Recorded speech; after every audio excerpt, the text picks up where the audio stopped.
Right now, Pittsburgh's best sports show is about to begin. Call us or tweet us. We've got things to talk about on the Ireland Contracting Nightly Sports Call, powered by FanDuel Sportsbook. Steelers have a good chance at a win against the team's backup quarterback. Pitt has a shot at first place, and the Pens have a bit of a homecoming tomorrow night on deck. We'll talk about those things and more on the Ireland Contracting Nightly Sports Call, powered by FanDuel Sportsbook. Hello again, everybody. I'm Josh Taylor, joined live in the 93.7 The Fan newsroom by Paul Zeise. He is the host of the Paul Zeise Show, also columnist for the Pittsburgh Post-Gazette. Paul, let's start with the Steelers.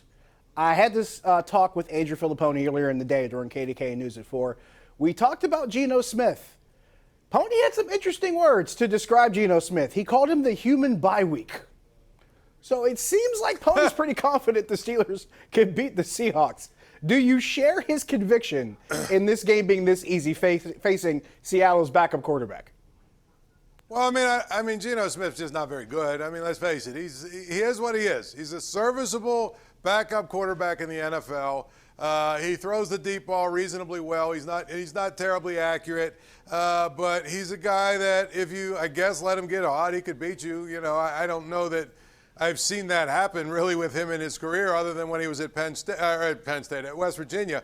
But I'm going to tell you, I think the biggest thing is that defense that Seattle has is atrocious. And so if, you know, the combination of bad quarterback and bad defense, if the Steelers can't win this game, then we might as well pack it in for the rest of the year.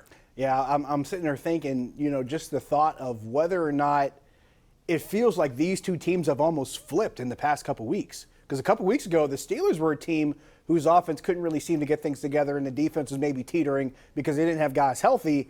Then Seattle's quarterback goes down, the defense starts to show some holes, and now it feels like these two teams are on completely different sides of the coin.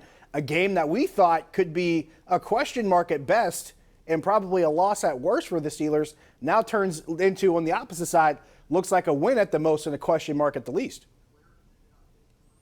Well, this will be the worst team they play. That's, I mean, at least up to this point. Now, they play the Lions, I think, in a few weeks. Yes. But up to this point, this is the worst team they'll play. So, you know, given, you know, if Russell Wilson was playing, it'd be a little different, but not that much, I don't think, because, again, their defense gives up 450-some yards per game. They're on pace to be, you know, historically have the worst season a defense could possibly have. They can't stop anybody. They can't stop the run. They can't stop the pass. Other than that, they're pretty good.